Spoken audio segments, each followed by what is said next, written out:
Okay, ayan. So, isang mapagpalang gabi po muli sa ating lahat, mga kapatid. Ayan, so dito na po tayo sa ating Hmm. gawain ng ating alamin. Ayan.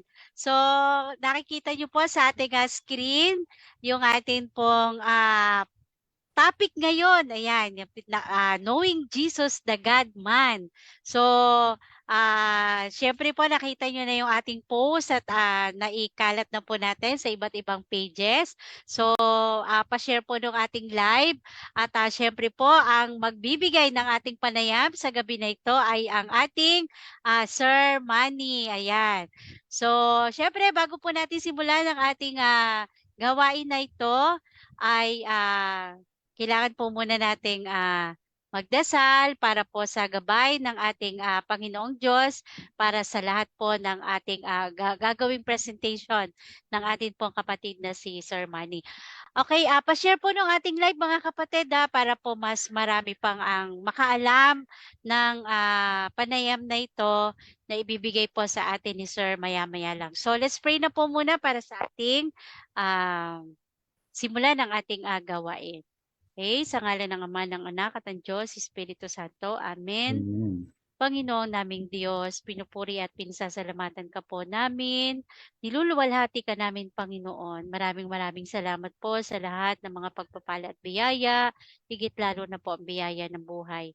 Salamat sa iyong dakilang pag-ibig na pumupuno ng aming buhay, Panginoon. At ganun din, humingi po kami ng kapatawaran sa lahat po ng aming mga nagagawang kasalanan na hindi po naaayon sa iyong kalooban at patawad po aming Panginoon. Ito po'y dala ng aming kahinaan. At kami po ay lagi mong papatnubayan. At sa gabi pong ito, Panginoon, hinihiling namin sa iyo ang iyong patnubay, ang iyong banal na espiritu na ilukob niyo po sa ating kapatid, sa aming kapatid na si Sir Manny upang po siya ay gabayan at patnubayan ng iyong banal na espiritu. Ikaw na po ang bahala sa kanya na lahat na ang mamutawi po sa kanyang lahat ng sa kanyang bibig na lahat na kanyang sasabihin ay ikaw lamang, Panginoon, at gabayan mo po at para po sa iyong kapurihan ito aming Panginoong Diyos. Patnubayan po din po ang lahat ng mga naririto ngayon, kami na makikinig upang mas maunawaan namin ang ihahatid ng panayam po na ito. Patnubayan din po ang lahat ng mga makikinig, ang lahat po ng aming mga kapatid na ah, nagkakaroon po ng mga katanungan tungkol sa kanilang pananampalataya. Nawa ang pag-aaral na ito ay maging daan upang mas maintindihan po natin ang pananampalatayang Katoliko. At ganun din, patnubayan po ang lahat ng aming mga kapatid na patuloy na dumidepensa para po sa aming pinananampalatayanan sa iyo, Panginoon. Naway lagi mo pong bigyan kami ng mapagpakumbabang puso at ang lahat ng aming mga gawang ito ay lagi mo pong iingatan at papatnubayan at palakasin mo po ang aming mga pangangatawan, lalo na po ang aming espiritual na buhay. At ito po ang aming samot dalangin sa iyong makapangyarihang anak na si Jesus, na aming Panginoong Diyos na nabubuhay at naghahari, kaysa ng banal na espiritu, magpa sa walang hanggan. Amen. Amen. Sa ngalan ng Ama, ng Anak, at ng Diyos, Espiritu Santo. Amen. Amen! Praise Ayan. God. To God be Si the Cynthia is glory. watching. Pa-share po ng ating live sa Thank you ating very mga much, ano. Sister Cynthia, for watching and the Yes rest. po, nakashare na po siya. So marami na po mamaya po yan. So minsan kasi yung nanonood sir talagang akala mo yun lang. Pero after ng live, ang dami. Ah, Opo, sige katulad po. nung debate kay Sir o kay Sir Halis. Ayan. Itay-itay ka lang Sir Halis. Pag ano Sige. mo, pag end mo ng live, aba nasa may 300 yung nanood. Opo, gano'n siya. Gano'n din sa TikTok akala mo kanina, Oo, yung oo. nanonood sa'kin dalawa lang ha, dalawa lang. Oo, yun pala. Tapos nung pag-off ko ng live, aba nasa kulang 400. Okay. Viewers nakalagay talaga. O at Silent lang least, sila po. oo, yung hindi ka nagki-click mismo dun sa live pero Opo, may opo. nanonood talaga na ano yan. Go daw Sir Manny, okay? So ngayon po ay Sige. pinagpala na naman tayo at pagkakalooban na naman tayo ng isang ating magaling na tagapagbigay po ng panayam at ginamit ng ating Panginoong Diyos para po tayo ay magkaroon ng kaalaman at tunay na ginagamit siya ng ating Panginoong Diyos para i-share po yung kanyang mga nalalaman tungkol po sa pananampalatayang Katoliko. Amen. Magandang gabi po sa inyong lahat. At lalo na po kay Sir Manny at sa lahat ng mga naririto ngayon. At kung ready na po si Sir, ay ibibigay ko na po sa kanya yung pagbibigay ng topic po na ito. At bigyan mo lang po ako ng go signal, Sir, kung next slide. Okay po. So again, maraming salamat po at pa-share po nung ating live. Okay, Sir Manny? Good evening, good morning, good afternoon po sa inyong lahat. Saan man kayo naroroon ngayon. Kung sakaling napapakinggan niyo po ang lecture na ito. Ito po ay continuation po ng naging lecture ko noon sa FB Live tungkol sa the mystery of incarnation. Ngayon, as a result of the mystery of incarnation is the resultant dual nature of Jesus Christ as the God-man. Kasi nung siya po ay sinilang ng ating mahal na Birhen Maria, nag-assume siya ng human flesh at dahil dito ay meron po siyang panibagong inassume na nature at ito po yung human nature. Okay? So, dito sa lecture na ito, atin pong pilitin na sagutin sa ating mga kaya kung ano po ba ang importansya ng pag-aaral o halawin natin o alamin ang pagkatao ng ating Panginoong Hesus bilang Diyos at taong totoo. Dito po sa lecture na ito ay maglalatag po tayo ng mga katanungan. Pero bago po ako maglatag ng mga katanungan, mag-umpisa po ako sa isang introduction. Next slide please. Sige. So, introduction po. Knowing and believing in the right Jesus matters a lot. So, ibig sabihin, ang pagkaalam at paniniwala tungkol sa totoong Jesus, hindi po yung Jesus naman, kundi yung totoong Jesus, ay napakahalaga po. Sapagkat if we don't have the right Jesus, then we don't have the right gospel. And if we don't have the right gospel, then we are doomed.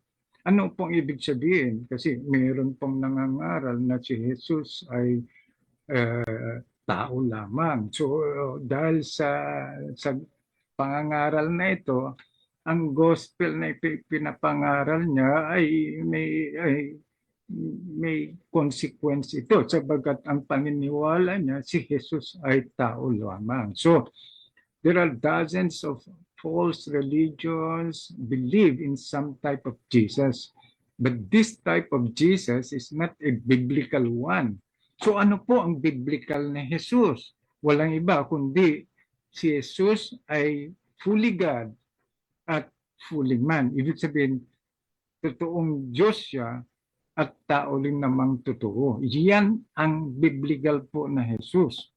Alisin natin o take one of these component elements of the substance of Christ, ay talagang magpipreach tayo ng isang gospel na mali o distorted. At ano ang magiging epekto nito sa ating pangangaral? Di magiging distorted din po ang tatanggapin nila at magiging ano ang implication nito? Ay magiging heretic po ang ating turo sabagat hindi po natin itinuturo ang biblical na Jesus. Okay? So ano po ang warning sa atin mga Katoliko ng ating inang simbahan? Na bagamat itong doktrina po na ito ay mahirap halawin at ipaliwanag sapagkat ito ay isang mystery, walang a human mind can comprehend and understand this, hindi ibig sabihin na hindi na natin ito aralin at unawain. Sapagkat mahalaga po ang unawain yung itong tinatawag na humanity and divinity ng ating Panginoon. Sapagkat kung hindi po natin aralin ng maigi itong divinity and humanity of Christ, then gaya ng sinabi ko po kanina, ay magiging mali yung gospel na ipapangaral po natin. Okay? Next slide po. So, first of all, magbibigay po ako ng mga maikling description tungkol sa naging earthly na buhay ng ating Panginoon nung siya po ay sinilang sa mundong ito. Number one, Jesus lived the life of an obedient as a Jew to the law of God. So meron siyang reliyon na kinaaniban. Siya po ay isang Hudyo at ang kanyang reliyon ay Judaismo. At siya po ay Hudyong pinalaki sa isang Hudyong tirahan at may Hudyong mga magulang.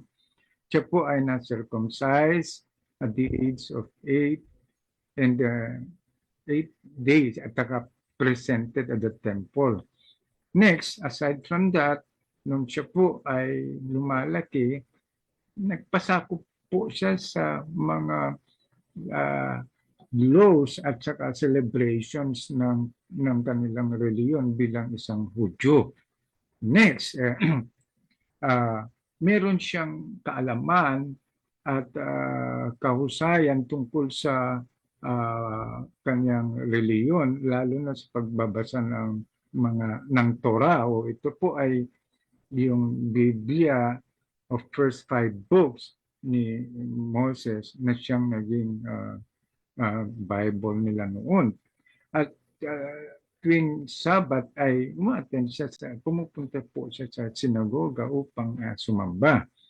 And bilang isang normal na tao po katulad natin, siya ay nagkaroon din po ng difficulties of normal life kasi alalahanin po natin na siya po ay isang anak ng karpintero. So, sa makatuwid, nung siya po ay bata, siya po ay tumutulong sa kanyang foster father na si St. Joseph sa kanilang kabuhayan bilang isang karpintero.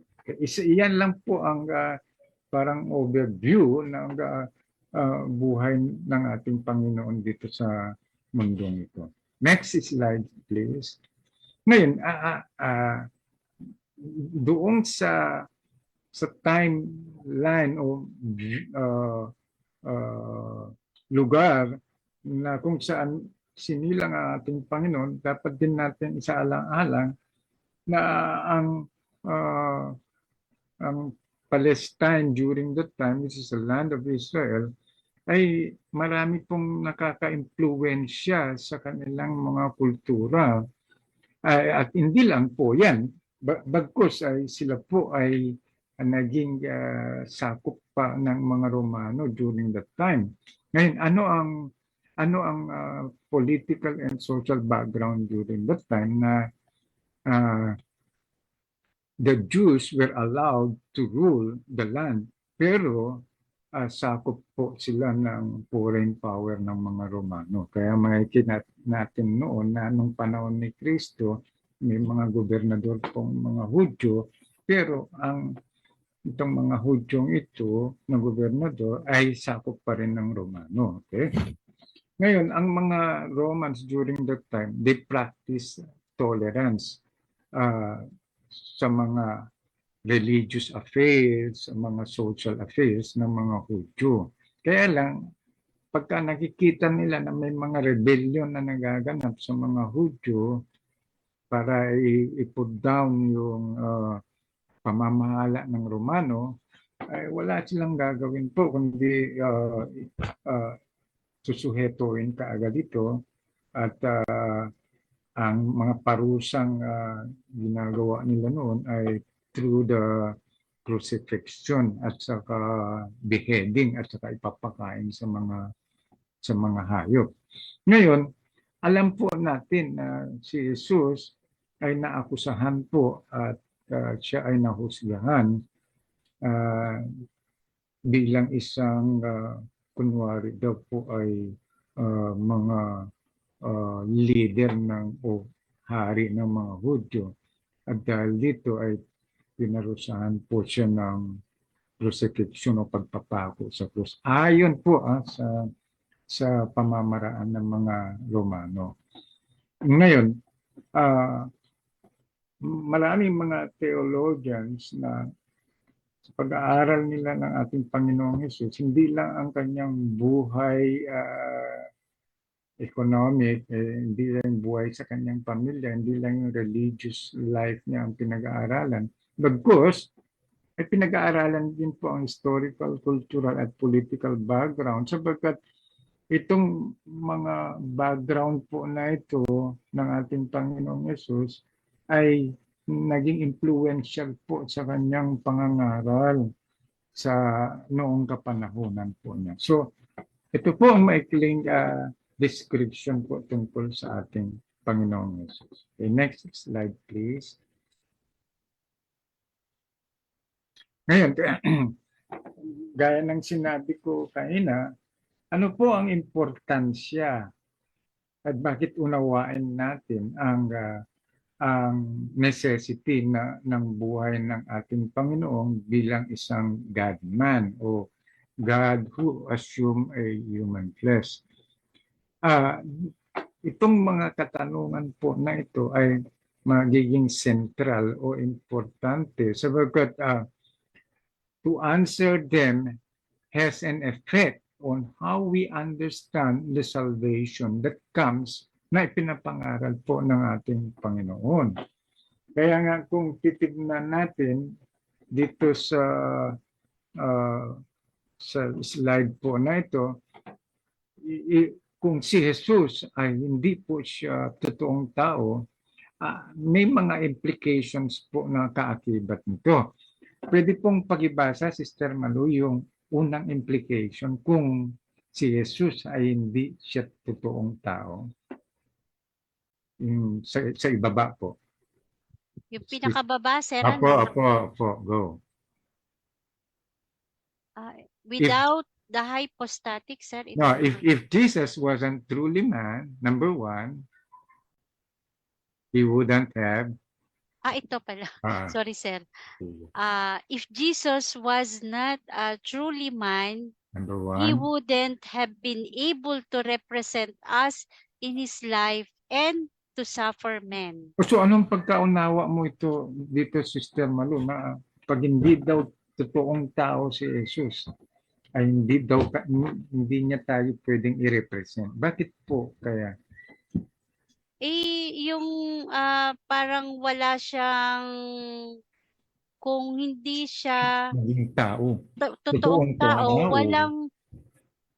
kung wala siyang property ng pagiging tao niya, paano niya isasagawa yung pagpapako? Ayun. Suffer man, di po ba?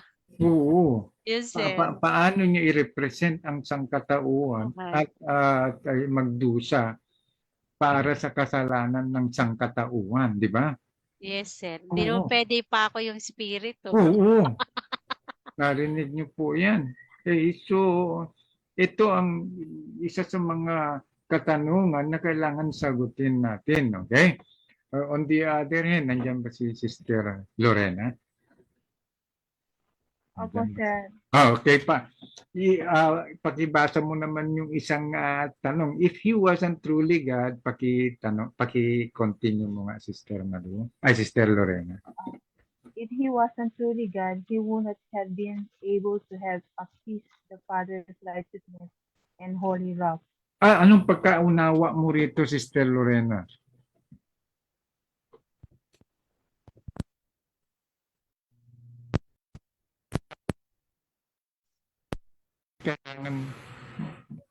Anong pagkaintindi niyo po ng maapis? Yung wrath. o yung galit ng Diyos. Bakit daw po? Narinig niyo po ako, Sister Malu? Opo, sir. Oo. Ito sapagkat ito ay isang Christological question. Kung hindi totoong Diyos si Kristo, sa makatuwid, hindi niya mabibigyang Wala ako. hustisya yung yung yung Yung pong ano po, yung salvation po, yung pagliligtas niya po sa atin. oo, hindi po mabibigyang hustisya yung salvation o yung justice na hinihingi ng Diyos bilang karampantang pambayad niya doon sa pagsalansan niya doon sa ng ating unang magulang. Hindi po ba? Opo. So kung titignan po natin, makikita natin dito sa question na ito na there is a necessity na kailangan unawain natin itong yung dual nature of Christ. So, bilang conclusion, if we don't have the right Jesus, that is Jesus as the God-man, then we don't have the gospel. So, if we don't have the gospel, we are doomed a while ago. So, marami kasing, gaya ng sinabi ko, marami pong mga reliyon at mga preachers ngayon ang nagsasabi na hindi pwede maging Diyos si Kristo sapagkat sinasaysay niya ay tao lang siya at may buto siya. So sa mga katuwid, dahil sa pangangaral na ito, ay di magkakaroon tayo ng mga heretic o distorted understanding kung sino po talaga si Jesus sa ating buhay.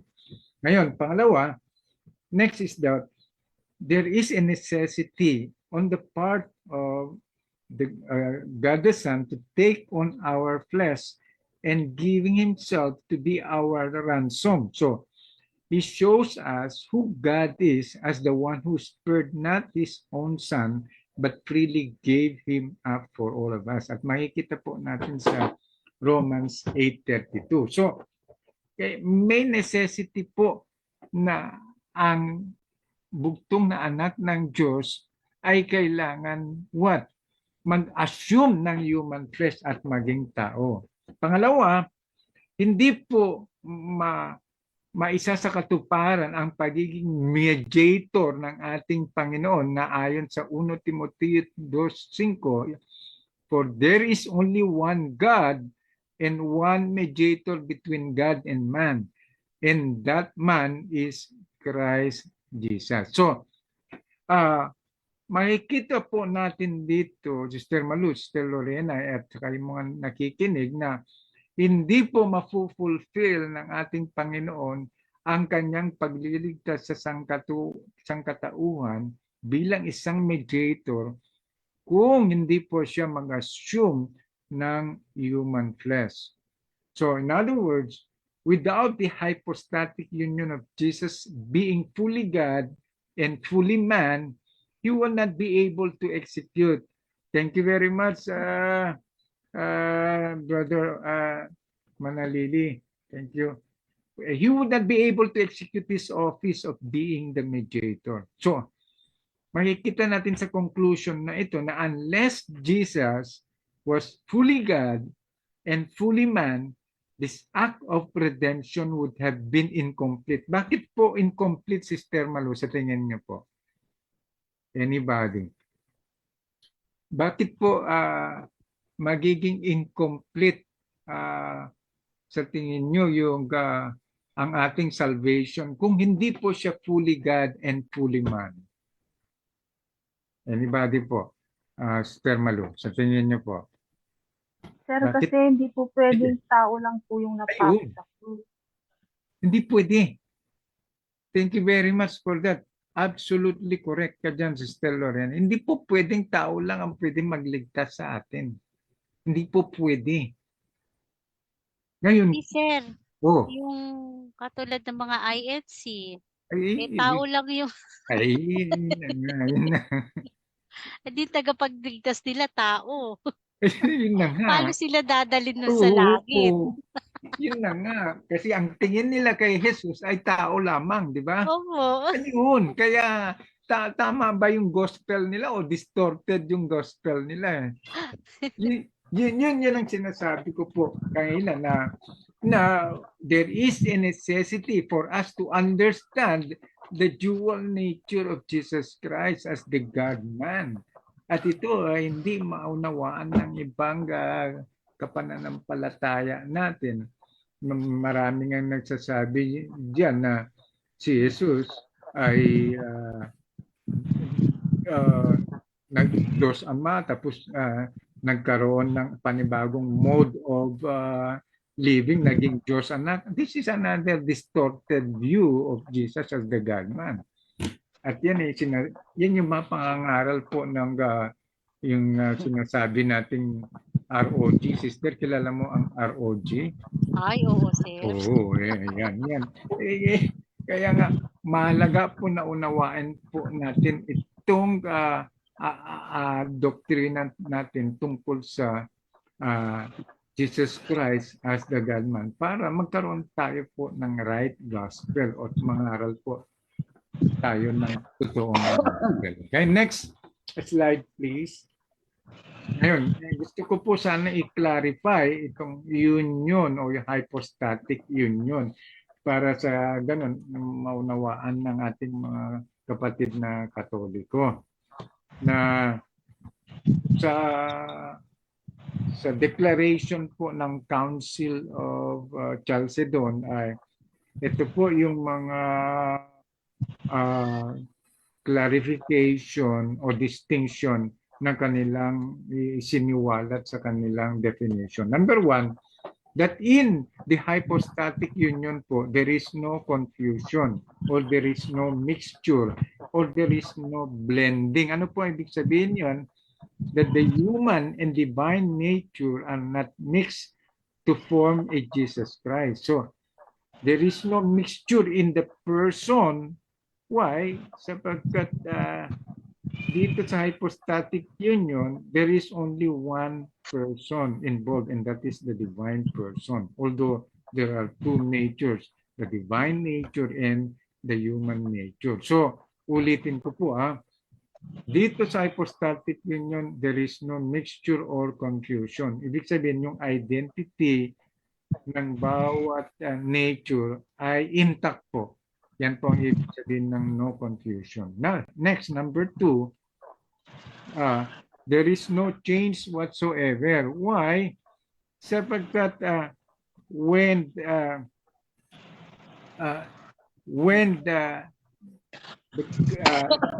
God the Son assumed a human flesh, he was born by through the instrumentality of our mother. He did not shed his divine nature, or he did not lose his divine nature nung siya po ay ipinanganak. So, hindi po nabago ang divine nature po o hindi po nawala ang divine nature. So, ano po ang nangyari nung nagkaroon ng incarnation? There was an addition. Ulitin ko po There was an addition po. Bakit po addition? Bakit hindi po subtraction? Bakit hindi po multiplication or division? Why? Because an added human nature was assumed. So in other words, kung there was an addition, may existing na po na divine nature at intact po ito. At ang naidagdag lamang po ay human nature. Nung inassume ng divine person yung human nature. So, maliwanag po ba ito, sister, sa inyo? Medyo naunawaan niyo po ba ito, Sister Malu at Sister Lorraine? Yes, sir. Oo na, wala pong multiplication. Ibig sabihin, intact po ang divine nature. Nung Sir inassume... Manny, Yes. Sir Manny, bale parang ano siya, God, He is always what God was always God. Parang ganun po. Yes, that's correct. God was always God when He incarnated. Walang nawala. Walang nagbago sa Kanya. Hindi siya, hindi siya na-lessen. Kuha niyo po ba? Intact po, ah. Okay, yan po ibig sabihin na there was no change. Number 3, there was no separation that took place or that happened. Bakit po? Magandang gabi po, Brother Ray Baldo. Thank you very much, Brother Forhan Strike, and the rest po, Sister Chamanalyo. So, ibig sabihin, there was no separation. Ano po ang ibig sabihin nito? Na the union of the divine nature and the human nature is real. Real po. Real, hindi po moral o spiritual. Pag sinabi natin moral or spiritual, halimbawa, Sister Malu, ikinasal siya nagpakasal sila ng asawa niya, then nagkaroon ng union. Tama po ba, Sister Malu? Yes, sir. Oo, marital union ang tawag dyan. Pero yung union between you and your husband is only a moral union or a spiritual union. Why? Kasi si Sister Malu ay Sister Malu pa rin. At ang kanyang asawa ay intact yung identity niya. Pero dito sa hypostatic union, there is no separation. Why? Because the union is real. Real po. So nung nagkaroon ng real union between the divine nature and human nature po, ay naging inseparable po. Parang alam niyo yung kambal, sister? Oo, sir. Oo, na bagamat meron na ngayon kambal na paghihiwalay, correct? Yung conjoin. Oo, pero ngayon, analogy lang naman yun na noong nagkaroon ng union, real union between the divine nature and human nature, hindi na po pwede itong paghiwalayin. So, ibig sabihin, tanggalin mo yung isang nature, let's say yung human nature, hindi na po yan Jesus Christ. Tanggalin po nyo yung divine nature, hindi po yan Jesus Christ. Sapagkat ang kabuuan ng Jesus Christ is a God-man, a dual nature, which is inseparable. Medyo maliwanag po ba ito, Sister Malu and Sister Lorena? Yes, Sister yes, sir. Angie? Yes Okay. po, sir. Okay, Sir. so number 4 and the last one, ayon sa Chalcedonian declaration, na there was no division whatsoever between the divine nature and human nature. Meaning, hindi po yung union na ito ay 50% divine at 50% human. Hindi po ganun ang nangyaring union. But rather, in terms of percentage, ay 200%. Ano ibig sabihin nito, sister? 200%. O Sister Lorena, pag sinabing 200%, meaning na the divine nature is what? Full po. Full. And the human nature is full. Same, sir. Same. Full 100%. Yan ang ibig sabihin. Kaya nga 200% po eh. So wala pong division na naganap dito. Kasi pag may division, ibig sabihin 50 lang yung isa, 50 rin yung isa. Hindi po ganyan ang hypostatic union. So medyo maliwanag po ba sa inyo itong yung theological o Christological explanation po na ito? Yes, yes, Okay, sir. ngayon let us go now to the next slide, please. Okay, now, the next question is, why knowing Jesus' nature matters o importante? Okay, pakibasa nga po, Sister Malu, yung caption, yung introduction. Knowing who Jesus is, knowing His nature, is vitally important. Mhm. Though we may not be able to understand it all, given that we're finite Ano? and He's infinite, we Mhm. can understand enough. Mhm. If we want people to accept Christ as their Lord and Savior and experience the life-changing forgiveness and Mhm. love He offers, we need to be able to tell them about who is offering that salvation. It's Mhm. God in the flesh. Ayan. It is God in the flesh who is offering that salvation. So, importante po ba na malaman natin itong God in the flesh? Sister Malu, Sister Lorena, Sister Angie, Yes po, sir. ayun. We have to understand the nature of Jesus Christ, who is God in the flesh. So, sasagutin po natin yung mga tanong na ito by citing the CCC para hindi po tayo maligaw. Tama po ba, Sister Malu? Ay, dapat Oo. po talaga, sir. Kasi Kasi, sabi nga ni ba, siyempre, may basihan. oo, kasi baka mamaya, siyempre, may Yung mga, magsusunod na yung pari mga sa atin. kaiba po natin, tsaka yung yung mga ibang sekta po. Oo. Hindi, lalong-lalo na yung mga kaparian Opo, natin na opo. makapanood nito na kasi dogmatic theology kasi po ito eh. Kailangan may Yes, sir. basihan. Okay?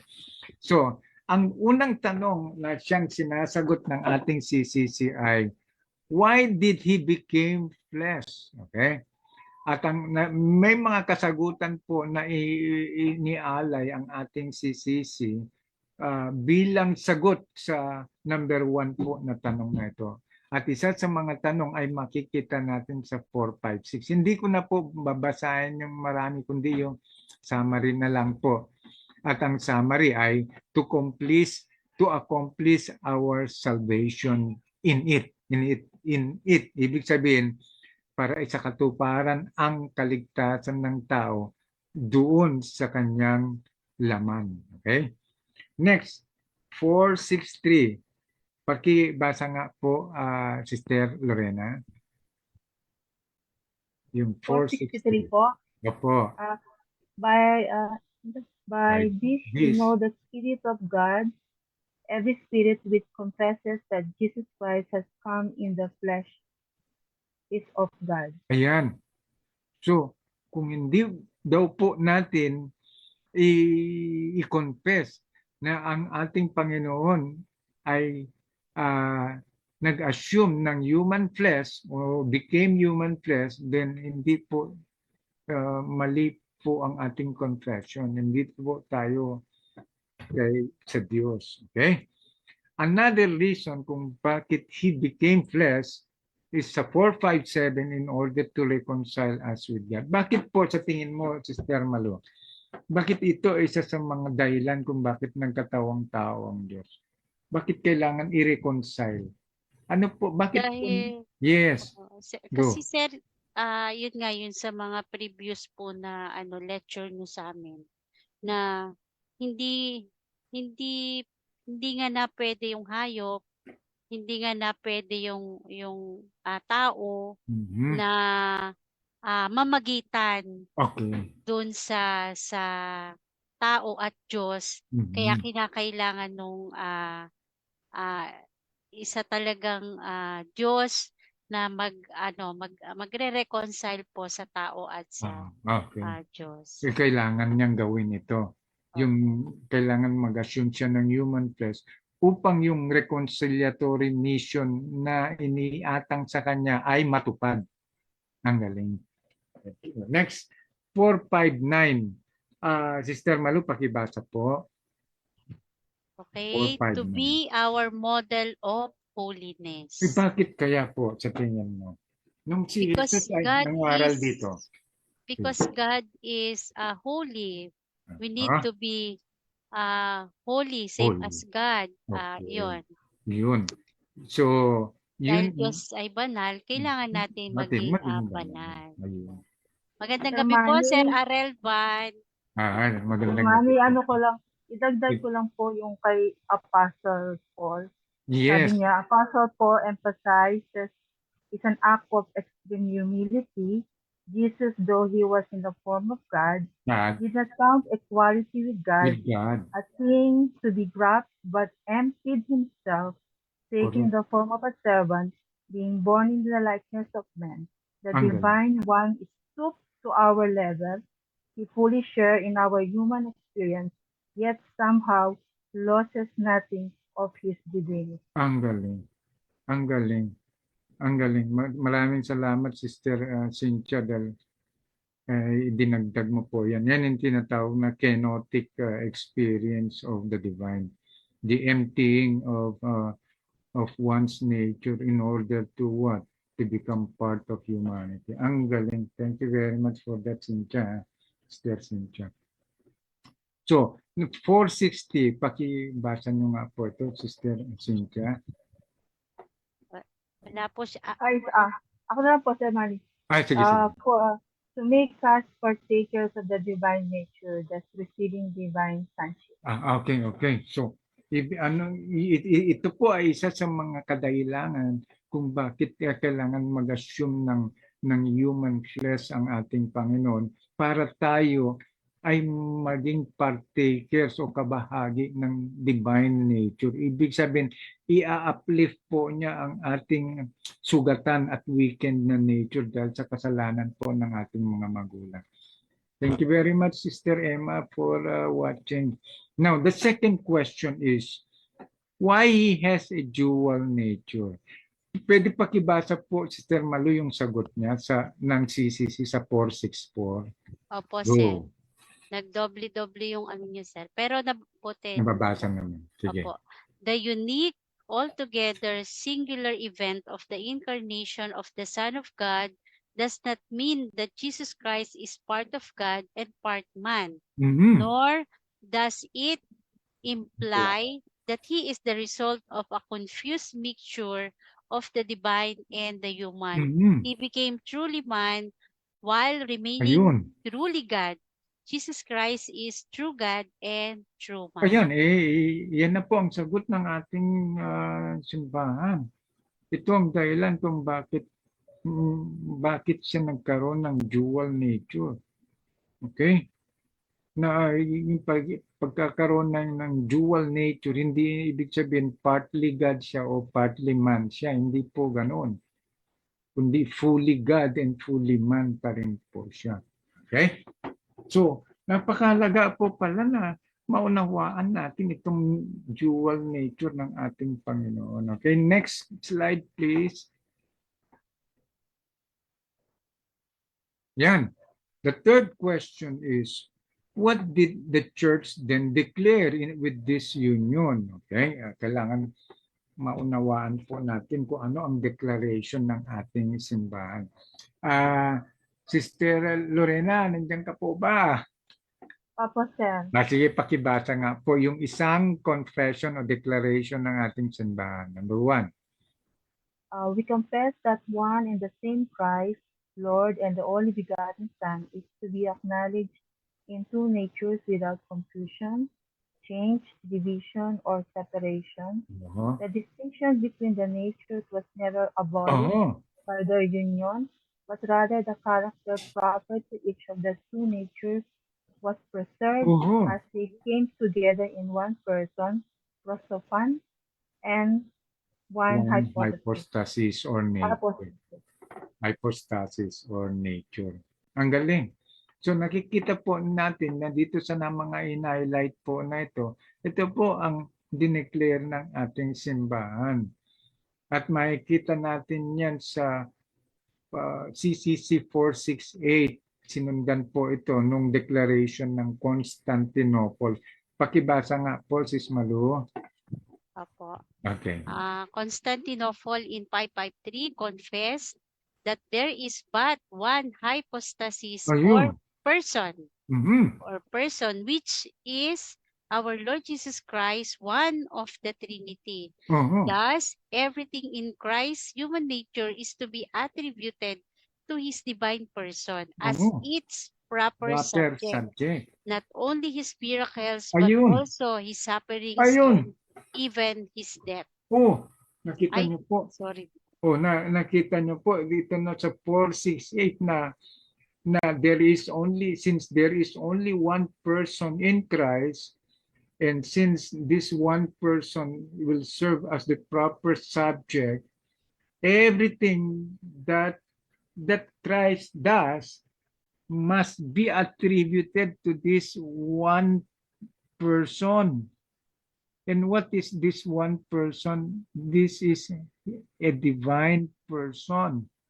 And whatever activities or whatever things that happen to this divine person, which is the proper subject of the union, is what also happens to him as a divine being. So, kung halimbawa siya ay kumain, siya ay nag-suffer, kung siya ay namatay, ito ay karanasan hindi lamang po ng katawan o nature ng ating Panginoon, kundi ito po ay isang real na karanasan din po ng divine being of God.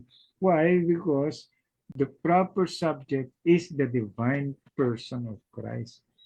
So I hope maliwanag po sa atin itong declaration na ito, kasi next time po, pag-aaralan din naman natin, did God really die when He died on the cross? Yan ang po magiging next po natin na magiging lecture. Okay, next question po, Sister Malu, next slide po. Now, the next question is, how is the Son of God became man? Okay, ayon sa 470, human nature was assumed. It is not absorbed po, ha?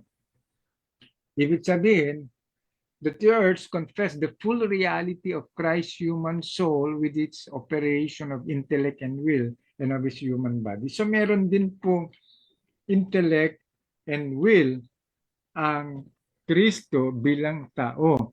At meron din po siyang intellect and will ang Kristo bilang isang Diyos. So, when the Son of God worked with human hands, He thought with a human mind. He acted with a human will. And with a human heart, love. Nasaktan ang Diyos, nagdadamdam din ang Diyos. So, hindi po bato ang Diyos, may pakiramdam po ang Diyos.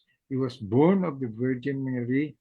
He was truly been made one of us, like unto us, except sin. Yan po ang nasa Bible po. Okay? So, next slide po, Sister Malu, for the next question. Now, how did the church describe Christ's human knowledge? Ito po ang unawain natin kasi madalas po nagiging subject po kasi ito ng debate na sinasabi ng mga mangangaral na paano magiging Diyos ang Kristo nyo? Kwan siya. Sinasabi sa Biblia na lumago lang ang kanyang kaalaman. Ibig sabihin, hindi pwedeng ang Kristo nyo ay Diyos na totoo. Marami pala siyang hindi alam. Okay? So, pakibasa nga po, Sister Malu, sa 472. CCC 472. Okay. Oo, sir, napaka-controversial Yan na nito. nga. Lalo na sa mga Islam po. Okay. Okay po. Sir. 472, this human soul endowed with a true human knowledge. Mhm. As such, this knowledge could not in itself be unlimited. It Mhm. was exercised in the historical condition of his existence in space and time. Mhm. This is why the Son of God could, when he became man, increase in wisdom and in stature, even have to inquire for himself about what one in the human condition can learn only from experience or Ang tawag dyan, experiential. experiential knowledge yan. The human nature of God's Son, not by itself, but by its union with the Word, knew and showed forth itself everything that pertains to God, immediate knowledge. Knowledge. Okay. 474. Sige, tuloy mo. 474, by its union to the divine wisdom, Christ enjoyed in his human knowledge the fullness of understanding of the eternal plans he had come to reveal. Okay, so ano po ang ibig sabihin nitong aral ng ating sambahan tungkol sa description ng human knowledge ni Kristo? Na ang sinasabi nito, ang aral ng ating simbahan na ang ating Panginoon bilang isang tao ay meron din siyang intellect at meron din siyang kaluluwa katulad natin. At dahil meron siyang intellect, yung intellect niya ay human intellect po katulad ng ating human intellect. So, katulad natin, nagkakaroon tayo ng increase in knowledge, ganun din po siya nagkakaroon ng increase in wisdom and stature kasi nasa Bible po yan eh. At ang tawag sa knowledge na ito ni Kristo bilang isang tao ay experiential knowledge. Pero hindi ito alam ng mga ibang kaibayo natin na bukod sa experiential knowledge ni Kristo, meron din po siyang immediate knowledge. Ibig sabihin na yung kanyang union with the Word as the God the Son, alam niya sa umpisa pa lang, everything, lahat that pertains to God, pati yung plano ng Diyos, alam po niya. Okay? Ngayon, another thing sa 474, Christ enjoyed in his human knowledge the fullness of understanding of the eternal plans that he had come to reveal. So naunawaan po niya yun. Pero ang kondisyon, in his union with the divine wisdom. Okay, alam po niya. Pero bilang isang tao, nag-i-increase din ang kanyang knowledge at kaalaman. Kaya nga nung tinanong siya ng mga naalala mo, Sister Malu, na may nagtanong siya, kailan po ba paparito ang Mesiyas, di ba? Yes, sir. O ang sagot ng ating Panginoon ay walang nakakaalam kahit ang anak, di ba? Sinasabi Opo, niya sir. yon. So, ang ibig sabihin ni Kristo diyan, hindi ibig sabihin na hindi niya alam. Bagkus, meron lang siyang mga bagay na hindi pwedeng i-reveal. Pero hindi nangangahulugan, hindi po niya alam yan. Yun po ang ibig sabihin, yung exegesis ng citations po. Okay? So I hope maliwanag po sa atin itong pinapangaral ng ating simbahan tungkol sa description ng human knowledge of Christ. Next, Sister Malu. Next slide po. How did the church describe Christ's will and love? Pakibasa nga po, Sister Lorena, yung 475. Sixth Ecumenical Council, Constantinople. Christ possesses two wills and two natural operations, divine and human. They are not opposed to each other, but cooperate in such a way that the Word made flesh willed humanly in obedience to his Father. And all of that he had decided divinely with the Father and the Holy Spirit for our salvation. Christ's human will does not resist or oppose, but rather submit to his divine and almighty will. At ituloy mo sa 478. Jesus knew and loved each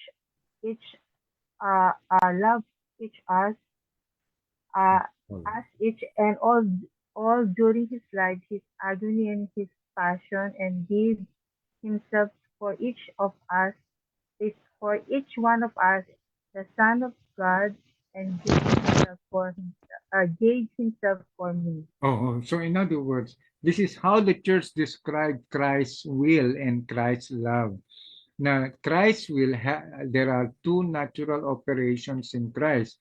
One is divine. He has a divine will, and he has also a human will.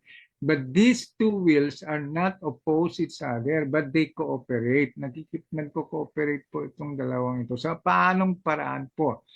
Na pagka ang ating Panginoon ay may niloob bilang isang tao, itong kalooban niya po ito ay isang pagsunod sa kalooban ng Ama. So, kahit ang kanyang kamatayan sa krus ay ito ay binigay niya ng buong buo bilang pagsunod sa kalooban ng Ama. So, ibig sabihin, yung human will ni Kristo ay hindi niya po ino-oppose, but rather nagsasubmit siya palagi sa divine will of God. So, yan po ang description ng simbahan tungkol sa will of Christ. Okay, next slide please. Then, ilang slide na lang po ito. Okay. Now, we have to understand Jesus also as a person. Why? Because the word hypostatic comes from the Greek in English meaning a person. So when we speak of the hypostatic union of Christ, we are referring to the person of the Son who has now assumed a human nature. But before we understand Christ as a human person, it is but natural, necessary for us to distinguish muna between person and nature. Pag sinabi po kasi natin nature or essence, this is what makes up a thing. So, halimbawa, and pag sinabi natin what makes up a car is made up of wheel and engine used for transportation. Ang pinag-uusapan po natin dyan ay yung nature or essence ng car. And the same thing, pag tinanong natin what God is, ang magiging sagot natin, the essence of God is a pure spirit. Yan ang ibig sabihin po ng nature or kalikasan. Pero pag pinag-usapan natin ang person, usually, ang tinutukoy po natin na dito is siya yung proper subject of a nature. Halimbawa, pag sinabi natin, what is a human being? A human being is made up of body and soul. Yan ang nature. Pero pag sinabi natin, who is Pedro? Pedro is a person. Why? Because Pedro is the subject of being a human. Okay? So pag tinanong po natin who God is, God are persons in one nature. And Father is a person, Son is a person who assume a human flesh, and the Holy Spirit is a person. So, I hope maliwanag po sa atin ang pagkakaiba ng nature and person. Ngayon, bibigyan po natin ng important siya itong special note na ito that when we speak of persons, these are relational and distinguishable. So in other words, pag pinag-usapan ng person o pagkatao ni Sister Malu, ang relasyon niya sa isang person uli, ang tawag niyan ay anak, may relasyon ang dalawang person na ito, yung person ni Sister Malu at ang person ng kanyang anak. Ang kanilang relasyon ay sila ay mag-ina. Okay? Yan po ang ibig sabihin ng person. So pag pinag-usapan natin ng nature, it is indivisible and attributable. So in other words, the nature of God, which is a pure spirit, is indivisible. And the nature of God possesses all the attributes of being God. Yan po ang ibig sabihin ng nature. So, when the Son assumed a human nature, he has a new nature, a dual nature, okay? And this dual nature that the Son possesses is both God and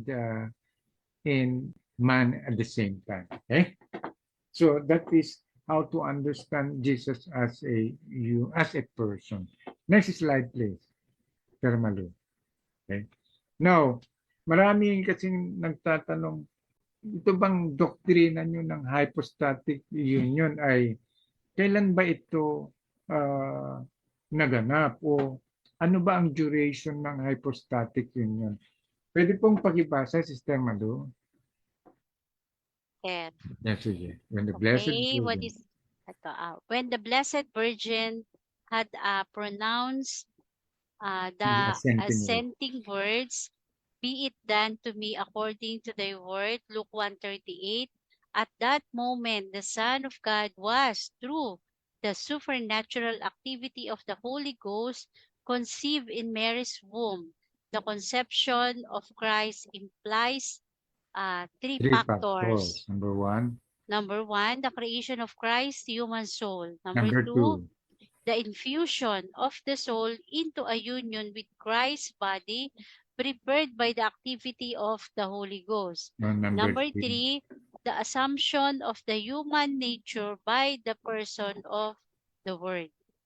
So, in other words, may tatlo po daw palang kaganapan ang nangyari nung ang ating mahal na ina ay tinanggap niya ang kanyang misyon bilang ina ng ating Panginoon.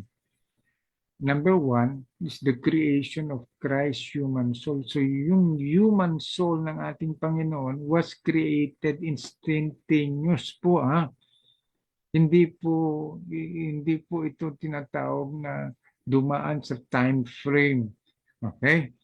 No, the infusion of that soul, that human soul, into a union with Christ's body is prepared by the activity of the Holy Spirit. Instantaneous po ito.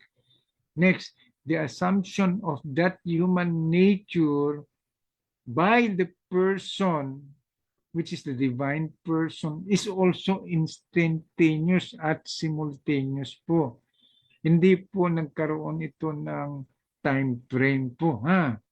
So dapat maunawaan po natin ito. Itong union po na ito ay instantaneous at simultaneous po.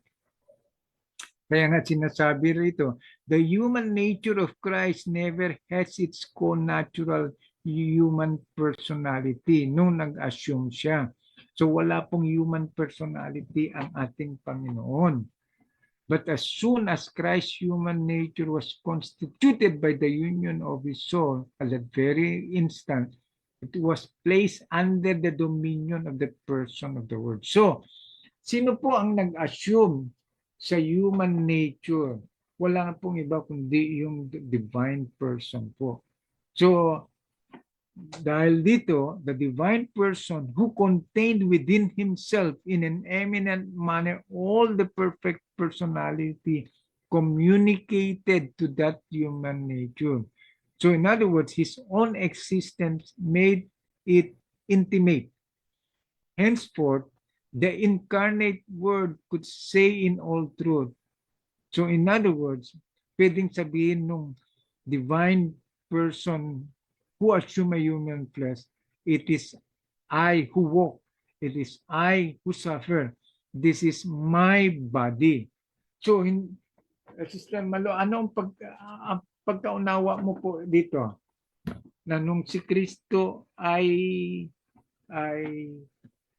nangaral, nung siya ay kumain, nung siya ay nagutom, nung siya ay nagsuffer, at nung siya ay namatay. Ano pong pagkaunawa nyo dito, Sister Malu? Nasa kalagayang tao siya, sir. Pero,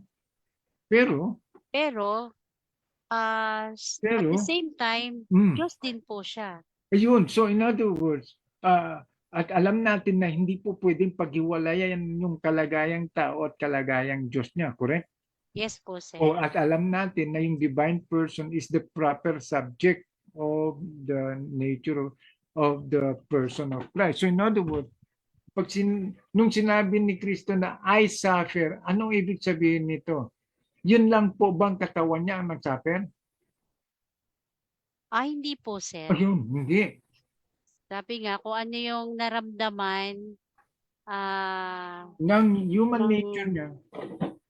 Yes, naramdaman din po yun ng pagka-Diyos niya. Yun yung ibig sabihin. Sapagkat yung divine person ang nag-assume ng human nature. So, inaako ng divine person. Katawan ko ito eh. Katawan ng divine person yun eh. Okay? Kaya nga makikita natin dito na in the very act of being assumed shortly after the Annunciation, Elizabeth, under the what? The inspiration of the Holy Ghost, saluted Mary as the Mother of God. Why? Because ang ipapanganak ay anak ng Diyos. Hindi lang siya po tao, kundi anak po siya ng Diyos. So makikita po natin kung na dito sa paliwanag na ito na yung duration ng hypostatic union ay instantaneous po at simultaneous. Wala pong time frame na naganap po doon. Okay? I hope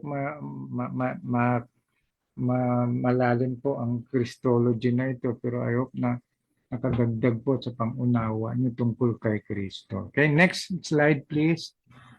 Next slide, sir. Opo. Okay. Ito ang madalas itinatanong ng mga na pinagdedebatihan ng mga philosophers and theologians na ano daw po ba ang nangyari doon sa hypostatic union nung namatay si Kristo? Alam naman po natin, Sister Malu, na nung ang Kristo ay namatay, saan po siya nagpunta? Kailaliman, sir, na Oo, he descended into hell when he was buried, correct? Okay. yes, sir. Pakibasa mo nga ito, mag-umpisa ka sa these statements. Doon sa pangalawang paragraph. These statements. Saan, sir? Sige, pakibasa mo umpisa. What it may be as.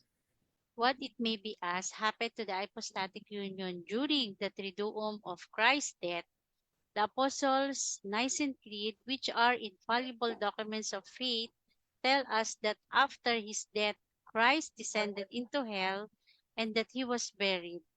This statement presupposes that the Word remained united with both to the soul, Ayun. which descended into the limbo of the just, and to the body, which was buried in the sepulchre. Besides, death could take place without destroying the hypostatic union, for death and did not consist in a separation of the humanity from the divinity, but in a separation of the soul from the body. Hence, the soul and the body could be separated from each other without being disjoined from the Ayun. Word. At this point, several interesting questions immediately arise. How could Christ's bodies in the sepulchre be united to the Word, the source and the fountain of all life, and yet be dead and lifeless? The solution to this problem lies in a proper understanding of the manner in which God is the author of life. Ayan, kaya pinagdedebatihan po ng mga theologians at saka philosophers kung ano po ang nangyari doon sa hypostatic union after the death of Christ. Hindi po umiwalay po. Hindi po umiwalay. At hindi po nagkaroon ng paghihiwalay ang human nature at divine nature po. Kasi ang nahiwalay lamang po ay yung soul at saka yung body ng ating Panginoon. I hope maliwanag po ito sa inyo. And punta na po tayo sa summary. Sister Malu, next slide please. Summary po, ha? Dito na po ang last na tama isang oras na. The summary of the hypostatic union of Christ. That the hypostatic union in God's love for mankind, that only God Himself could save mankind. Yan po ang isang fact from our sins. Hindi po kaya ng tao na isalba ang kanyang sarili. Only the person of His begotten Son incarnate could suffice for God's justice. So, yung begotten Son lamang po ang magbigay sufisyente at mag-satisfy ng hustisya na hinihingi ng Diyos. And this union is the term hypostatic union is used to explain our Lord God and Savior Jesus Christ assumed human flesh to become man without losing a single feature of the Godhead. Hence, He is true God and true man. So, yan po ang summary ng ating pag-aaral tungkol sa kung sino si Kristo bilang isang Diyos na totoo at tao rin totoo. Kaya lang, ito, mag-iwan po kasi ako ng tanong at kung kaya niyong sagutin ito kasi ito din po ay mga tinanong ng mga philosophers and theologians tungkol sa doktrina na ito. Number one question, Sister Malu, pakibasa nga po. Sir. Wala kang inginong aso. Number 1, why did God choose to reveal himself this This way? Okay? And number 2, God cannot save us without taking a human flesh. Oo. So, dun sa number one na tanong, sa tingin mo, Sister Lorena, bakit pinili ng Diyos na i-reveal niya ang kanyang sarili bilang God-man? What do you think, Sister Lorena? Yun nga po sir, yung dahil po sa pagmamahal niya sa humankind, sir. At dahil sa pagmamahal niya, dahil sa kagustuhan niya, i-reconcile tayo sa Diyos. I-reconcile sa Very Father. How about you, Sister Malu? Bakit pinili ng Diyos na i-reveal ang kanyang sarili sa pamamagitan ng ganito? Kasi pag titignan natin, sir, doon sa Old Testament, Yun. ay nakahula na po ito Okay. para sa gagawin niyang pagliligtas Oo. sa sangkatauhan. Oo. Na sabi nga niya doon sa naparito ako upang tuparin ang kautusan. Oo. So pag titignan natin doon sa Old Testament Oo. na yung kanyang kapanganakan, Oo. paghihirap, Oo. pagkamatay at Oo. muling Pagkabuhay. pagkabuhay. I think sa Isaiah 61 po Opo, yata. Hindi opo. ko siya matandaan Oo. na etong Messiah na to na magliligtas ay Kailangan maghirap.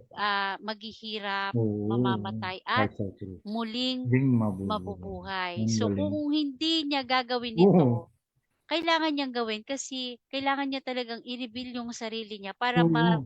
magampanan niya yung task na ito ng Oo. Ama para sa Ang kaligtasan ng galing. lahat. Ang So galing. yun po siya. Ang galing. Ang galing ng mga sagot niyo. Talagang malalim. Ang lalim. Kaula. Nandiyan ba si Sister Angie? Matanong ko sana ito. Si Sir Arel nandito, sir. Nandiyan ba si Sir Arel? Hindi niyo sinasabi. Kasi magaling yung sumagot ito ng mga tanong Sir, good evening po sa inyo. Brother Arel, pwede ba pakisagot mo naman yung number one na tanong? Why did God choose to reveal Himself this way?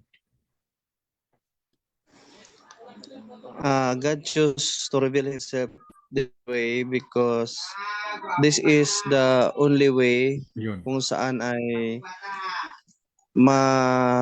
ma-partake tayo sa pagiging divine ng Diyos. At Ayun. ang Diyos din ay ma-partake niya yung ating human nature. Ang galing. Ang galing. Actually, yan ang central na aral ng ating simbahan.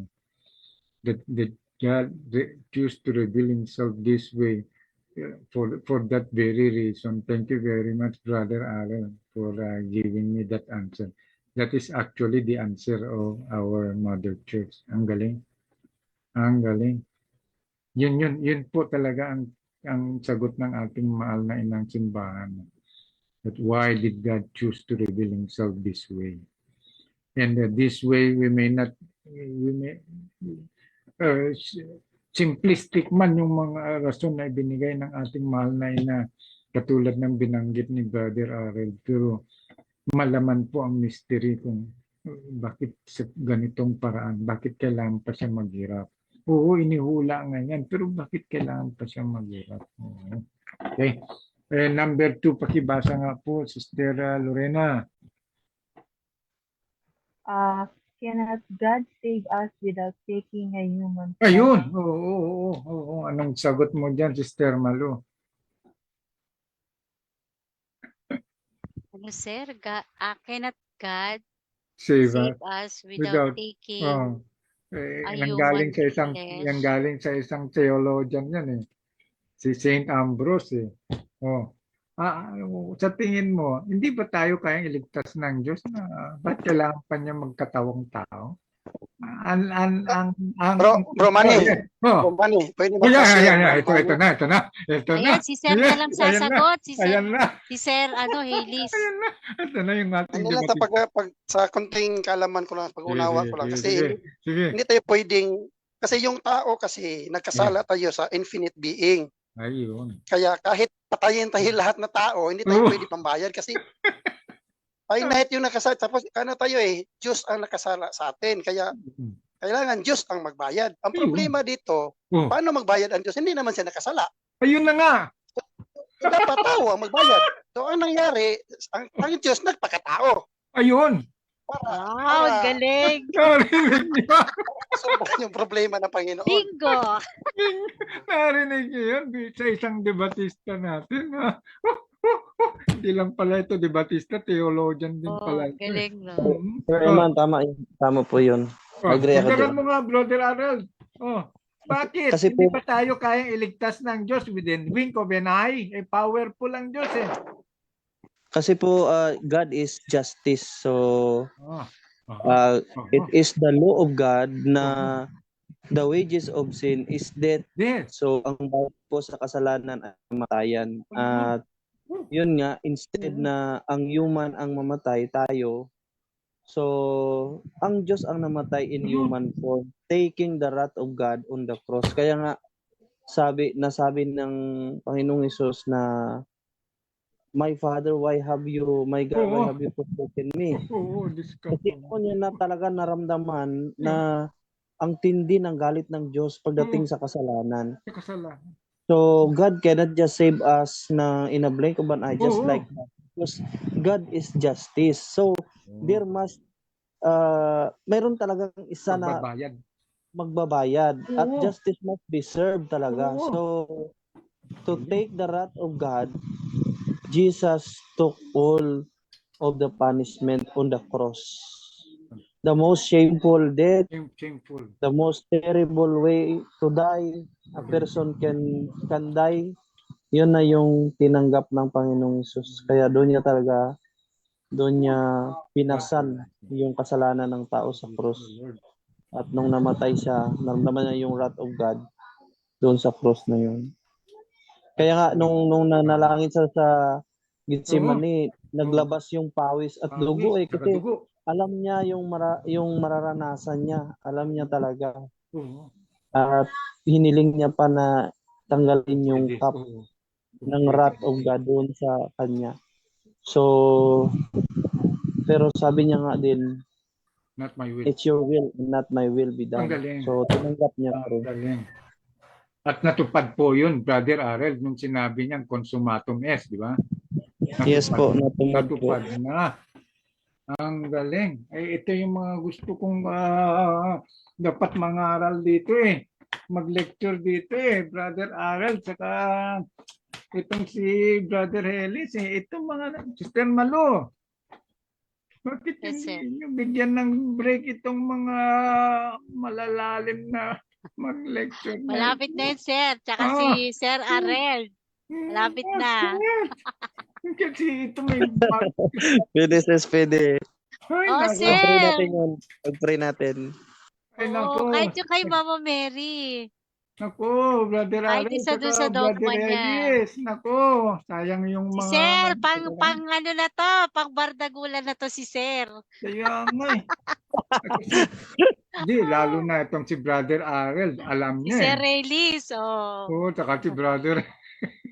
Ito ang mga Diba? dapat isabak natin kasi hindi maubusan ng citas ito eh. Alam niya yung background eh ng magtatanong sa kanya eh. Ang galing. Ang ganda ng Mane. sagot ni Sir Hmm. Haylis. Yes. Ito sa lecture mo ba na yung nakuha ko, ano ba talaga ito kasing medyo na ano yung CFD sa Cebu dati. Iba kasi yung ano eh, yung God died at saka literal figurative. Pero sa lecture mo, parang cling sa ano, sa died, God died literal. Yan na yung susunod Yan ko. ang pagkaintindi ko bro. Ewan ko lang ha.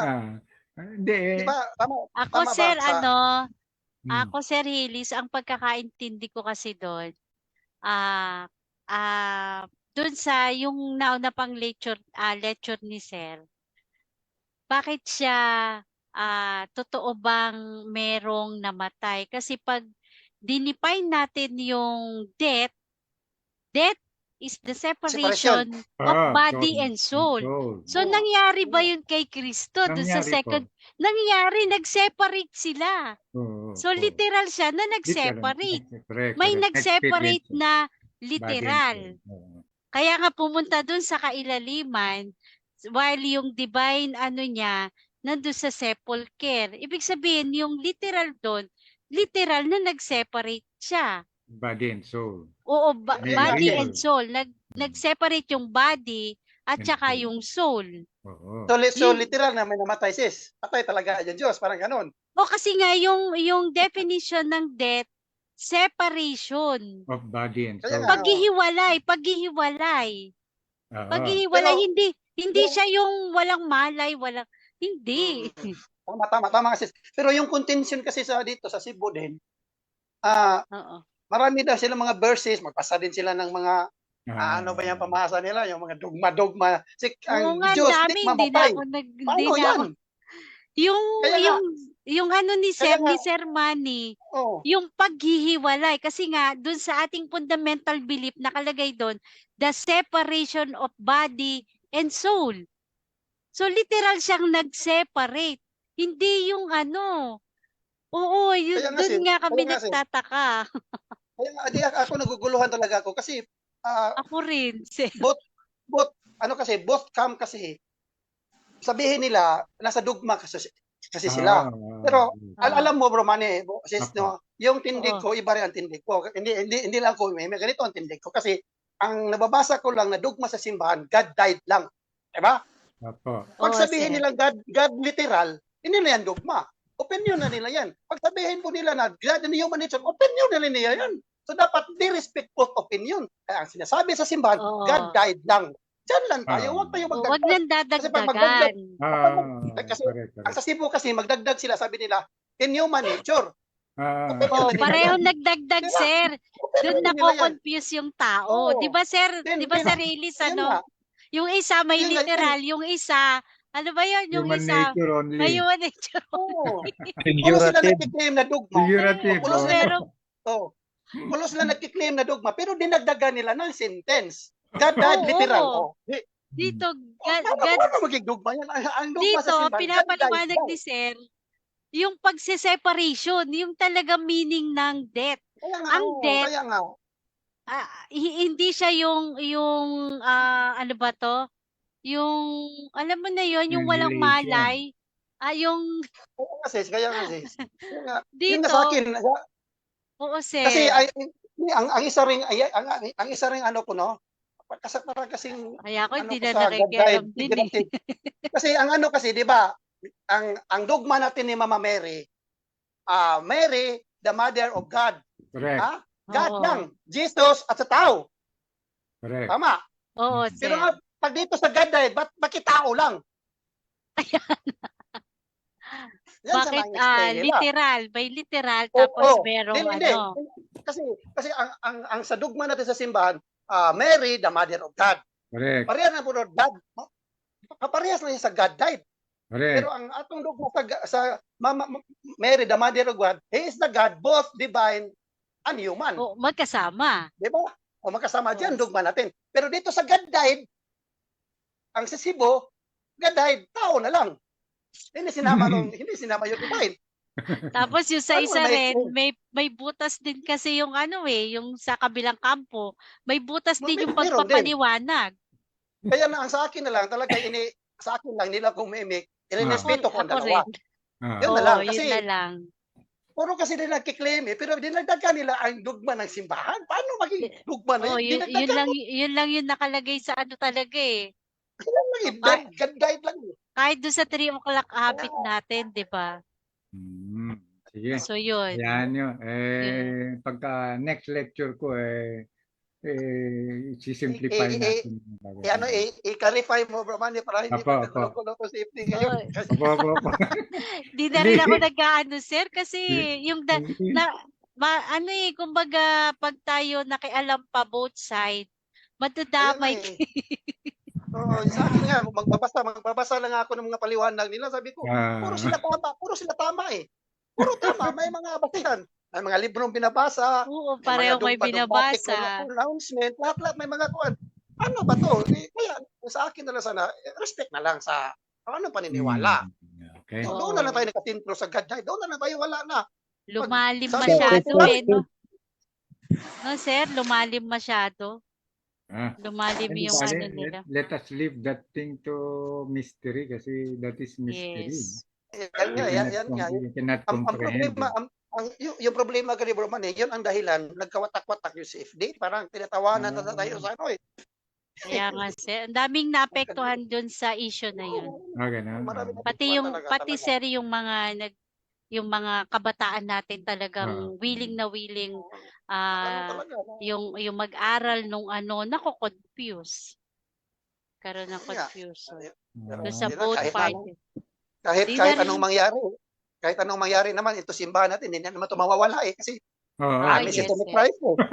Kahit Sir Haylis. the gate of hells. Sir Haylis, tara sa TikTok. Madami doon. Wala akong TikTok sis. Mag-download ka, sir. Mr. Malu, Yes, sir. pag-lecturein mo na to si Brother Harold, ha?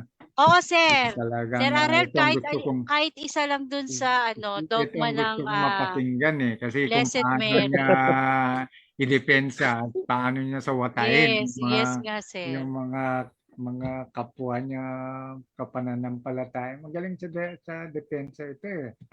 Magaling magpaliwanag si Brother Harold eh. Bigyan mo na. Ay, may tanong si Sis Kit. Ay, yes. Ang kanina pa siya nanonood. Hi, Sis Kit, magandang gabi po. Ang separation from body po, define as death. Yes po. Tama di ba, sir? Death is the separation of body and soul. And soul, correct. Yes, yun. Yan po ay medical, hindi lang medical, kundi din yan. Psychology. Sir, diba? Kasi parang yung kaibahan ng patay na tao sa buhay na tao. Separation of body and soul. Correct. May nag-separate.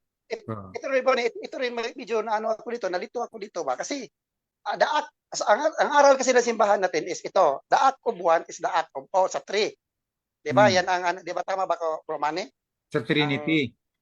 Sa Trinity, Kasi tatlo eh. Hindi pwede isa-isa. So, pag namatay literal, so patay lahat. So sabi nila, in 3 seconds wala daw Diyos, wala na tayo lahat. Wala. Paano natin papaliwanag na naman yan? Walang ganun, sir. Diba? Parang makalilito talaga. Kaya nga, hindi na lang ito. Ano ba ito? Ano, sir? Namatay yung tatlo? Ano ba? Oo, kasi ang aral sa simbahan, tama ba ko? The act of one is the act of three. Di ba? Yan ang aral natin. Ay, namatay yung isa. Pag sasagayon na natin namatay ang second divine person, di ba patay ang tatlo? Paano na nito? Wala nang Diyos. Sabi nila, in 3 seconds. Ang may kakayahan lang mamatay yung ang mag-separate ng body and soul, yung second person eh. Di ba, sir? Pero yung aral kasi natin, sis, di ba? Aral, ayawan ko lang ako, nagkamali ba ako sa pag-pick up. Kasi yung aral natin, natutunan ko, the act of one is the act of three. Pero sir, paliwanag mo yan. Isang doktrina yan that the act of whatever is the action of one person is also the action of the other two. Ang tawag dyan ay community activity of the 3 person. Pero community activity. Pero there are specific activities or action belonging to each person. Dapat ipaliwanag natin yan. Halimbawa, sa kamatayan, bro, hindi kasali, bro. Kasi wala na tayong Diyos dito. Halimbawa, creation. Tatlo sila. it is specifically the activity assigned to God the Father, but it is also a community activity of the three. Another, the uh, the taking of the human flesh is a specific activity belonging to the second person kasi hindi pwedeng magkatawang tao yung dalawa. Eh? Pero kasama sila, naging partaker sila sa pagkakatawang tao ng second person kasi naging instrumento sila eh. Okay? Ngayon, yung sanctification is specifically the what?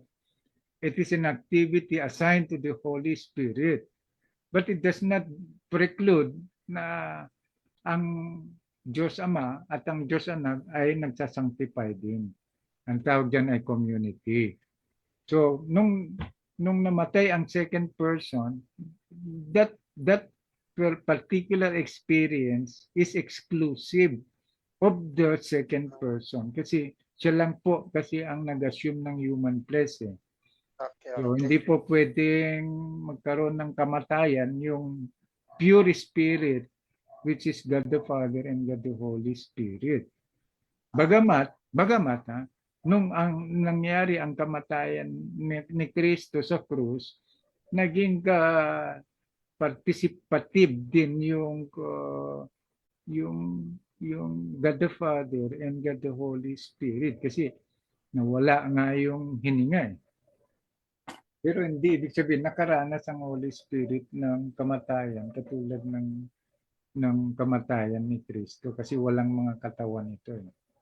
Yun po ang paliwanag ng mga theologian po. So ano in short, Burman yung dogma natin, the act of three as the act of one in certain specific one lang thing. Oo. But there are also specific actions or Action lang, specific, hindi lahat na bagay, particularly sa death. Kasi yung second divine person na anak at yung body. Correct. Kasi yung second person lang naman kasi ang nag-assume ng human flesh. Nag-assume ng katawan. Opo. Ayan si Bro Ay. Albert. Ito na, Sabi si niya. Brother Albert. Pero kung hindi separated ang ama at anak, at ang anak, at ang anak ay nakaranas ng kamatayan, bakit maling isipin na nakaranas din ng kamatayan ng ama? Good question. Good question. Valid Good point. na, sir. Good point. Bakit maling isipin na nakaranas din ng kamatayan ng ama? Oo. Good point, valid point. Kasi kung ang tatlo ay nagkakaisa sa isang substance at whatever is the action or the experience of one is also the experience of the other two, bakit mali po natin isipin na nakaranas din ng ganong experience ang Diyos Ama nung ang kanyang bugtong na anak ay nakaranas ng paghihirap at kamatayan. Very good point. Very good point din po. Oo. Correct. Kaya lang, siguro yung karanasan, okay, ulitin ko Bro Albert, yung karanasan na nangyari nung ang ating Panginoong Jesucristo ay nabayubay sa krus, ay kaalinsabay kasi nun yung pain of the human flesh eh. Okay? Meron siyang pain na matindi na yung halimbawa hinagupit siya tapos tinusok siya sa puso at saka yung nauhaw. Kung titignan natin yung exclusivity ng pain na nangyari na naranasan ng ating Panginoon nung siya nakabayubay sa krus ay kumbaga sa kwan ay it is a proper experience belonging to Jesus Christ as the what? As the incarnate God, having a dual nature. Hindi po maling isipin na the experience of the God the Son being what? dying on the cross is also the experience of the Father and the Holy Spirit. Hindi po. Very good. Valid question. Hindi po naman natin sasabihin na kwan yun. Okay? Pero i-qualify po natin yung yung karanasan na ito. Parang ganito lang, sister. Sister, nandiyan ka ba? Malu. Yes, sir. Oh, hindi ba pag ito na disgrasya, kunwari lang anak mo na bangga. Kunwari lang knock on wood. Tapos yung excruciating pain na nararanasan na during that time ay ay exclusive sa kanya kasi yung physical pain sa yung biological pain, alam mo yon. Yes, sir. Dala nung pagkabangga na nakuan siguro ng bato o natusok ng bakal, excruciating yun, exclusively and proper kasi siya yung may katawan. Tama? Yes, Pero sir. hindi mo maiaalis sa iyo bilang isang ina na nararanasan mo yung pain na nararanasan ng anak mo, correct? Yes, sir. Yun ang punto ni Parang Brother Albert. parang nakaka-relate ka doon sa pain Yes, oo. na Yun, nararanasan niya. correct. Yun yung punto ni Brother Albert. Sir, sabi niya kasi, so the Trinity experienced death. Hindi natin mai-conclude na in the same sense. Hindi natin pwede i-conclude in the same sense. In the same sense. Katulad nung analogy na sinabi ko kanina, correct? Sister, nung Yes, nabangga sir. ba ang anak mo, the same ba ang experience ng anak mo at saka experience na nararanasan mo? Hindi, sir. Uy, So, tama. Ganito din dito Bro Albert talaga. Kasi hindi. yung Pero alam mo, yung ama, valid yung point niya. yung ama, wala naman kasi siyang katawan. Yun na nga. Hindi natin Naiintindihan niya yung sakit na Oo. naranasan ng anak. Hindi naman natin sabing Bro Albert na metaphorical lang. Hindi naman po pwede na metaphorical or yung figurative lang. hindi po yun yung ibig sabihin nun.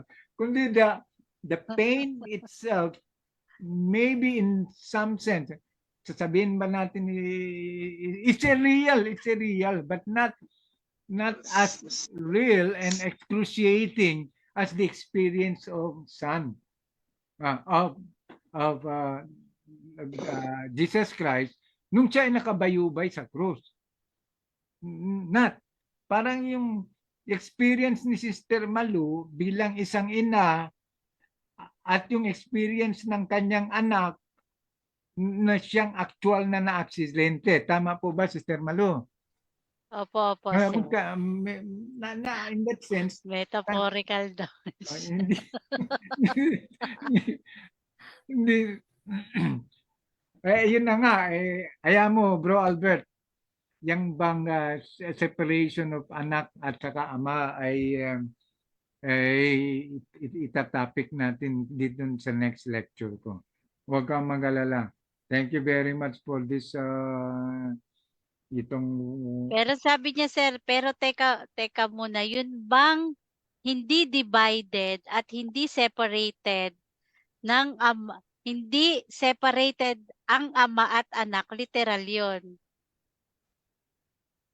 Tinanong mo yata to kanina, sir, baka medyo naano lang siya.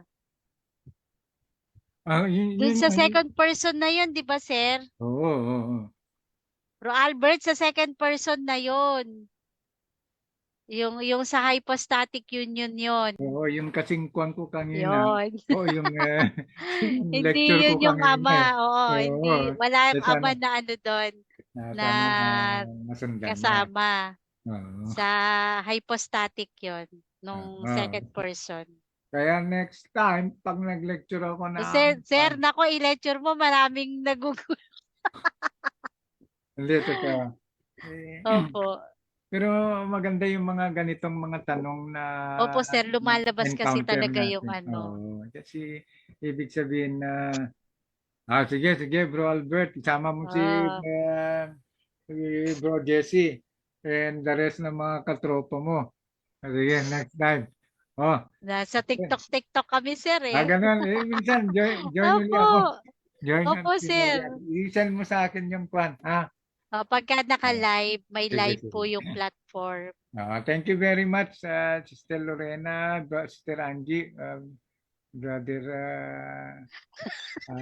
Ariel. Tatawa daw yan si Tatay Ben. Wala. Oo, sir. Oo, Bro Madi- Albert, sama mo si Tay Ben. Madidiskari lang Na lecture matuto. natin. Maraming salamat. Alam mo, Sister Malu, thank you very much. At Opo, sir. naibigay ko na yung I hope na meron din naman kayo kahit paano natutunan sa Oo naman, sir. lecture Madami. natin. Lalo yung The Life of Jesus talaga. Ano Sige. ba siya? Maraming thank you very much. Saka tong question participation. na to, tong question na to. Sige. Bro Albert, sama ko daw siya sa TikTok. Ayan, magti-TikTok Sige, na si sige, sir. sige. Hintayin Sige. mo lang. Thank you very much. Si Brother Mel, Yeah. nanonood na siya, oh. Oo, naka-online siya. May Ayan, work yan. na din yata siya doon, sir, eh. Kaya ano. Pagka, Brother Mel, pagka mag-iimbita uli si Bishop dyan at may time tayo, baka pwede tayong Yes, makadalo dyan, oh. amen. Kasi Pwede si sir. inuusig ako ng aking konsensya, eh. Kaya na ba, sir? Baka Ha? naman. Kaya na ba? Oo naman, kasi Jesus' name. retired na ako, eh. Oo nga, sir. Dito ka sa ganito ka tinawag, sir. Nagmaninay ako kahit na, ano ba talaga ang purpose ni Lord sa akin itong pagretiro ko, eh. Di, sana kung tawag tayo parang pag mag-mission, sige. Uy, retired na, hindi pwede. Hindi, sa trabaho. Trabaho lang. Sige. Yan, so abangan po yung ating part 2 ng Opo. ating ano. Yan, mas exciting yung isa. Sige. Okay. Sir, maraming salamat po muli Sige, at thank you. syempre dito sa ating mga kasama, abangan po talaga namin yung kasunod nito. So abangan nyo din po bukas yung may panayam din po ulit si Cynthia. At abangan po natin yung pagbibigay din po ng panayam ng ating si Brother Arel, si Sir Arel. Itong Yan. inaabangan ko, eh. Ano yan, malapit na yan. At si Brother Dandy po, ayan. So ngayon ay medyo okay na po siya. Then nag-message po siya. Magta-topic uli siya habang nasa bahay. Yan. Magaling ang ano nito si Brother Dandy, eh. Ang researching nito, eh. Yan. So, thank you.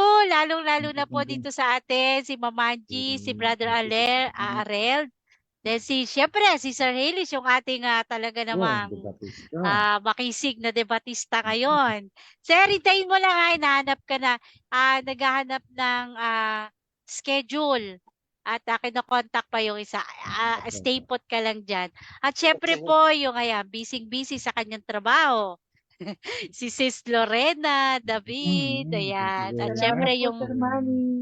At yung lagi nating kasama dito at napakatiyaga po na tayo ay samahan sa kahit na debate, lalo na yung rosary. Ayan, si Ma'am Angie po. Yan. Thank you so much po sa inyo. At syempre, sa ating binigyan ng talento ng ating Panginoong Diyos para bigyan tayo ng mga ganitong lecture, yung ganitong pag-aaral, para mas makadagdag pa po sa kaalaman natin tungkol po sa ating pinananampalatayanan. Amen po! Ayan. So, yan. Thank you. Sir Arelda, hintayin namin yung pagtatapik mo. Message ka lang sa akin pag may presentation ka na. Kahit na konting ano lang, yun. Kaya. Yes. O, syempre naman. At maraming manonood dyan at makikinig. Yan, tama. Yan. Oo, ganun talaga, kailangan prepare tayo. Tapos talagang kailangan natin in line yung lahat ng ipepresent natin dun sa ating Catholic faith. Yan. So, thank you. Maraming salamat po sa atin lahat. At sa lahat po na nag-share, thank you so much. At abangan po yung ating iba pang gawain dito. At ito pong ating next presentation or next topic po ni Sir Manny. Abangan nyo po yan dito. Ano po? So, let's pray na po para sa ating pagtatapos ng ating gawain na to. Maraming salamat po muli sa lahat. Ayan. Sa ngalan ng Ama, ng Anak at ng Diyos, Espiritu Santo. Amen. Panginoon, maraming salamat pong muli sa gabi na ito na pinagkalooban mo po kami ng isang napakagandang panahon, napakagandang connection sa aming internet na hindi po kami nagputol-putol. At maraming salamat din po, Panginoon, na yung mga hadlang kanina ay inalis mo para po maipresent itong topic na to at hindi mo po pinabayaan si Sir Manny. At ganun din po sa lahat ng aming mga kapatid na nakapanood na maunawaan itong aming topic na ito. Lagi mo pong papatnubayan ang aming gawain, ang aming mga ginagawa, Panginoon, na tulungan mo po kami, lalo na po na lagi mo pong ipagkaloob sa amin ng iyong banal na Espiritu upang lagi po kaming maturuan at magabayan sa lahat po ng aming mga gagawin at sa lahat po ng aming mga pagbibigay po ng kaalaman, pag-share ng kaalaman tungkol po sa pananampalatayang Katoliko. Alam namin, Panginoon, na wala po kaming magagawa kung hindi ikaw po ang mangunguna sa bawat isa sa amin. At ganun din, Panginoon, lubos po namin na inilalapit sa iyo at isinasamo sa iyo ang aming mga kapatid na patuloy po na humihingi ng panalangin, gabay at patnubay para sa amin pong pang-araw-araw na kinakaharap na buhay. At lalong na po yung aming mga kapatid na may mga malubhang karamdaman at ganun din sa iyong matamis na pangalan ay pagalingin mo po ang aming kapatid na si Sisteris. Wag mo po siyang pababayaan, Panginoon. Ganun din po yung aming mga kapatid na nandito. Si Sir Manny po, lagi mo pong ingatan. Ang kanyang ingatan mo po siya lagi, Panginoon, upang mas marami pa po ang maibigay niya sa amin na mga kaalaman tungkol po sa aming pinananampalatayanan. Gamitin mo siya, Panginoon. Gamitin mo po siya upang lubos na makapagbigay at maka-share po sa misyon ng simbahan to spread the gospel of Jesus Christ. At ganun din, patnubayan mo kami, Panginoon, naway lagi ka magkari sa amin sa lahat ng sandali ng aming buhay. Ito po ang aming samadalangin sa iyong makatamis na pangalan ng aming Panginoong Diyos na nabubuhay at nagahari, kaisa ng Banal na Espiritu, at sa pamamagitan din po ng aming Inang Birheng Maria na lagi pong sumusubaybay sa bawat isa sa amin at ganun din po ang kanyang esposo. Ang lahat ng ito ay sa matamis na pangalan ng aming Panginoong Heso Kristo. Amen. Sa ngalan ng Ama, ng Anak at ng Diyos, Espiritu Santo. Amen. Thank you po. Salamat po lahat sa lahat. Maraming salamat po sa Thank you inyong very much. lahat. Thank you very Ayan. much, Sister Yung aking Andy. ano. Sir Manny.